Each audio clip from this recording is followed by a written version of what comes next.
कर्मयोग पर चर्चा करना एक बहुत ही गहन और प्रेरणादायक विषय है। श्री कृष्ण ने श्रीमद् भगवद गीता में कर्मयोग का महत्व विस्तार से समझाया है। आइए इस पर विस्तार से बात करते हैं। कर्मयोग का अर्थ। कर्मयोग का अर्थ है बिना फल की चिंता किए अपने कर्तव्यों का पालन करना।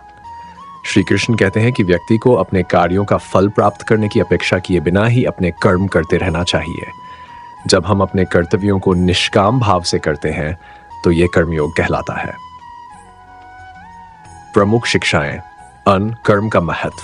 श्री कृष्ण कहते हैं कर्मण्येवाधिकारस्ते मा फलेषु कदाचन, अर्थात तुम्हारा अधिकार केवल कर्म करने में है, फल की चिंता करने का नहीं। हमें अपने कार्य को ईमानदारी और समर्पण के साथ करना चाहिए, लेकिन उसके परिणाम की चिंता नहीं करनी चाहिए। निष्काम कर्म। निष्काम कर्म का मतलब है ऐसा कर्म जो बिना किसी स्वार्थ या फल की कामना के किया जाए।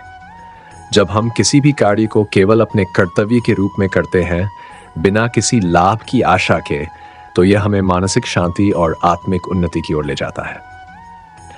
कर्म और धर्म। श्री कृष्ण यह भी बताते हैं कि प्रत्येक व्यक्ति को अपने धर्म कर्तव्य का पालन करना चाहिए। चाहे परिस्थिति कैसी भी हो, अपने कर्तव्यों से विमुख नहीं होना चाहिए।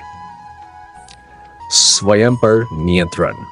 कर्मयोग यह भी सिखाता है कि हमें अपने मन और इंद्रियों पर नियंत्रण रखना चाहिए। जब हम अपने मन को शांत रखते हैं और ध्यानपूर्वक अपने कर्म करते हैं तो हम सही दिशा में आगे बढ़ते हैं। कर्मयोग का व्यावहारिक जीवन में महत्व। मन मानसिक शांति। जब हम अपने कार्यों के फल की चिंता छोड़ देते हैं तो हमारे भीतर तनाव और चिंता कम हो जाती है, जिससे मानसिक शांति मिलती है। धैर्य और साहस। कर्मयोग हमें हर परिस्थिति में धैर्य और साहस बनाए रखने की प्रेरणा देता है। ये हमें सिखाता है कि हर कार्य का अपना समय होता है और हमें धैर्यपूर्वक अपने प्रयासों में लगे रहना चाहिए। 3 जीवन में संतुलन। कर्मयोग के अभ्यास से हम अपने जीवन में संतुलन बनाए रख सकते हैं। हम अपने कर्तव्यों को सही तरीके से निभाते हैं और अपनी जिम्मेदारियों को समझते हैं। निष्कर्ष। कर्मयोग हमें जीवन में कर्म करते हुए भी मानसिक शांति और आत्मिक उन्नति प्राप्त करने का मार्ग दिखाता है। यह सिखाता है कि फल की चिंता छोड़कर केवल अपने कर्तव्य पर ध्यान केंद्रित करना ही सच्ची सफलता है। अगर आप इस विषय पर और गहराई में जाना चाहते हैं या कोई विशेष पहलू पर चर्चा करना चाहते हैं तो कृपया बताएं।